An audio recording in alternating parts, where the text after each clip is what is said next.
Movie की शुरुआत में हम केनिया का सीन देखते हैं जहां गोलीबारी हो रही थी और अमेरिकन सोल्जर्स सभी लोगों को वहां से सही सलामत निकाल रहे थे।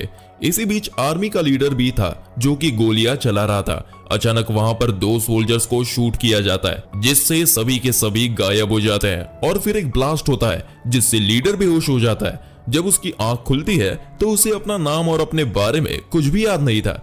वो देखता है कि वो एक जेल में बंद है और बाहर काफी धमाके हो रहे हैं और दीवार में एक छेद करता है और बाहर झांकता है जहां से उसे एक हेलीकॉप्टर दिखता है। वो मदद के लिए चिल्लाने लगता है जब उसके बगल वाले सेल में नादिया नाम की लड़की उसे चुप होने के लिए कहती है क्योंकि उसके चिल्लाने से उनकी जान खतरे में पड़ सकती है। नादिया फ्रेंच आर्मी में मेडिकल डॉक्टर थी। अचानक बाहर धमाके होते हैं जिससे पूरी बिल्डिंग शेक करने लगती है। नादिया आर्मी लीडर को बताती है कि पूरे प्लेनेट को मशीन जैसे एलियंस ने अपने कब्जे में कर लिया है।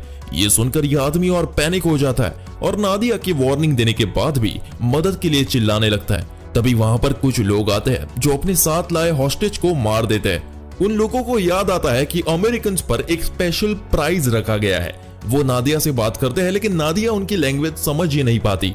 लेकिन ये आदमी उनसे बात करता है और उनसे नेगोशिएट करने की कोशिश करता है, लेकिन ये लोग उसे जेल से बाहर निकालते हैं और उसे मारने लगते हैं। लेकिन लीडर एक आदमी के साथ खिड़की से बाहर गिर जाता है। बचे हुए लोग नादिया का सेल ओपन करते हैं लेकिन नादिया चालाकी से एक गिलास लेकर एक को मार देती है और उसकी गन लेकर दूसरे को भी मार देती है। लेकिन तीसरा आदमी उसे मारने लगता है मगर आखिर में नादिया उसे भी खत्म कर देती है। बाहर आर्मी लीडर भी एक आदमी की गन लेकर उस आदमी को मार देता है लेकिन दूसरा आदमी एक टेजर लेकर उसे शॉक देने की कोशिश करता है मगर लीडर उसे पकड़ लेता है और उस आदमी को ही शॉक लग जाता है। लीडर समझाता है कि उसके पास कोई सुपर पावर है। तब तक सामने से उसे एक रोबोट आता हुआ दिखता है जिसकी वजह से इतना सब हो रहा है। वो उससे बचने के लिए एक टूटी हुई कार में छुप जाता है। ये रोबोट उसे देख लेता है फिर भी उसका पीछा नहीं करता। लीडर वापस पुलिस स्टेशन जाता है जहां वो फिर से नादिया से मिलता है। नादिया लीडर के बाजू पर बो लिखा हुआ देखती है और डिसाइड करती है कि वो उसे बो ही पुकारेगी। बो अपने हाथ पर पट्टी बांधता है और दोनों वहां से बाहर निकलते हैं। बो डिसाइड करता है कि वो वापस यूएस आर्मी बेस पर जाएगा लेकिन नादिया उसे कहती है कि वहां जाने का कोई फायदा नहीं क्योंकि सभी लोग मर चुके हैं और 8 दिन पहले ही स्पेस से सारी सैटेलाइट्स गिरा दी जा चुकी है, इसलिए किसी से कम्युनिकेट भी नहीं किया जा सकता। लेकिन बो कहता है कि वो फिर भी हार नहीं मानेगा और लड़ाई करेगा और वहां से चला जाता है। नादिया भी उसे ज्वाइन करने का डिसाइड करती है और दोनों कुछ खाने का सामान और पानी इकट्ठा करते हैं और एक कार में वहां से निकल पड़ते हैं। रास्ते में बो को कुछ मेमोरीज दिखाई देती है। नादिया उससे कहती है कि वो आर्मी में डॉक्टर थी इसलिए वो लड़ाई भी कर सकती है क्योंकि उसे इसके लिए भी ट्रेन किया गया था। अचानक उनकी कार पर गोलियां चलने लगती है इसलिए वो दोनों कार को एक तरफ लगा देते हैं। कुछ लोग इन्हें घेर लेते हैं। नादिया उनके लीडर से बात करते हुए उससे कहती है कि वो आर्मी में डॉक्टर है और बो एक आम नागरिक है। लेकिन उनके ग्रुप का लीडर बो के हाथ में एक निशान देख लेता है और घबरा कर कहता है कि तुम दोनों डिश से आ रहे हो। बो इस चीज का फायदा उठाता है और उसके हाथ से गन छीन कर लगभग सभी को मार देता है और एक आदमी से पूछता है कि उसके हाथ में जो टैटू है उसका क्या मतलब है। यह आदमी बो को बताता है कि बॉर्डर के पास एक रडार स्टेशन है जहां पर यही टैटू बना हुआ है।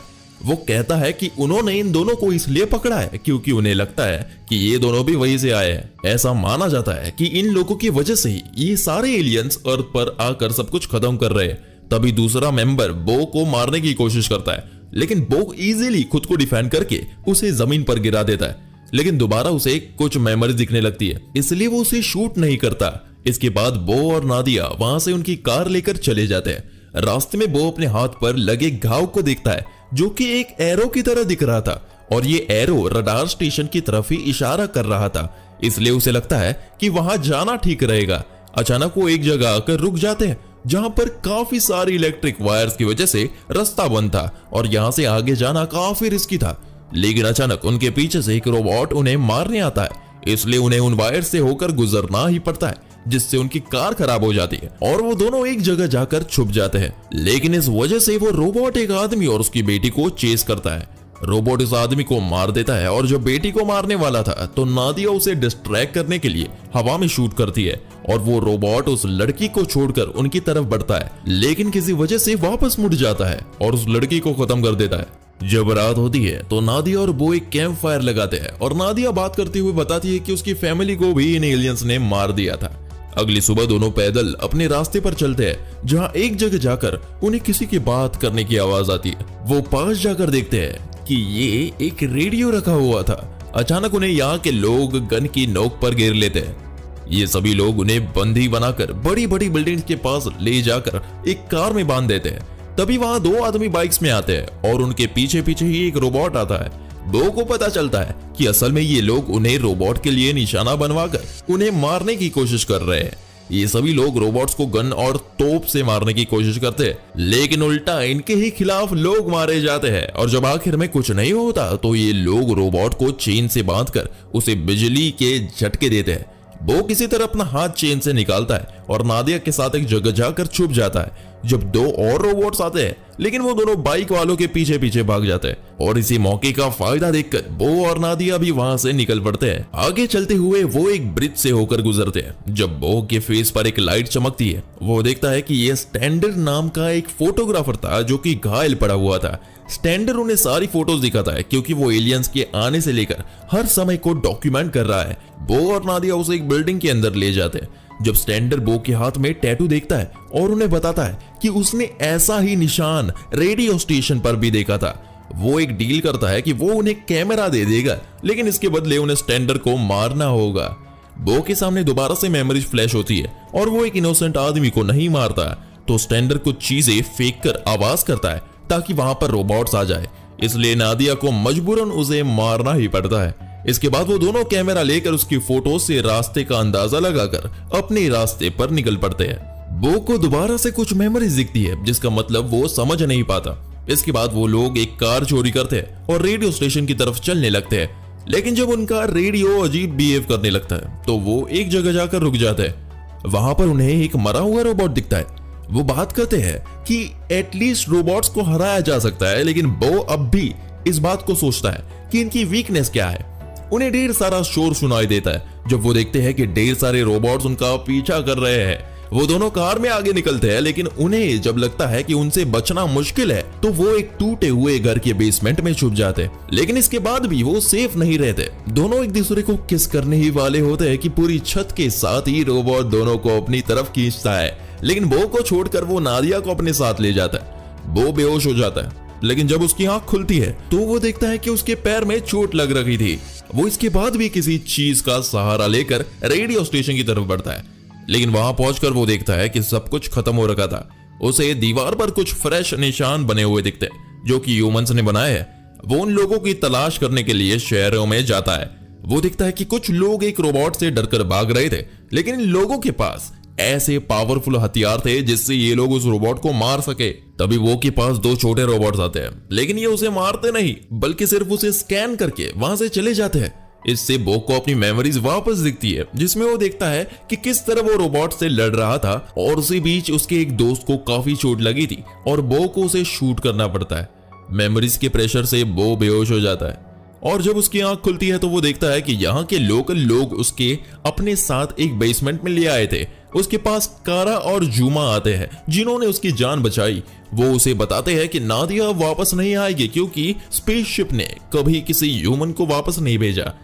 कारा कहती है कि यह अजीब है कि वो नादिया को अपने साथ ले गए हैं, लेकिन बो को उन्होंने छोड़ दिया। वो इस बात को जानने के लिए रॉड्रिक नाम के इंजीनियर के पास ले जाते हैं जिसने EMP डिवाइसेस बनाए हैं जिससे वो रोबोट को मार सकते हैं। वो अभी एक और बड़े डिवाइस पर काम कर रहा है जिससे वो स्पेसशिप को ही खत्म कर सकते हैं, ताकि शायद इससे उनका पूरा सिस्टम ही खत्म हो जाए। लेकिन अभी तक उन्होंने शिप देखी नहीं है क्योंकि शिप तभी आती है जब ढेर सारे रोबोट्स होते हैं। तभी एक आदमी उन्हें आकर बताता है कि ढेर सारे रोबोट्स उनकी तरफ आ रहे हैं। रॉड्रिक कंफ्यूज हो जाता है कि कैसे रोबोट्स को उनके लोकेशन का पता लगा। रॉड्रिक के वर्ड्स और स्केचेस देखकर बो को अपनी काफी इंपॉर्टेंट मेमोरी दिखती है जिसमें वो देखता है कि जब वो लड़ाई कर रहा था तो वो एक रोबोट ने उसे उठाकर उसके मुंह के जरिए उसके अंदर एक ट्रैकर फिट कर दिया था जिससे बो की हेल्प से वो और ज्यादा ह्यूमंस को ट्रैक कर सके।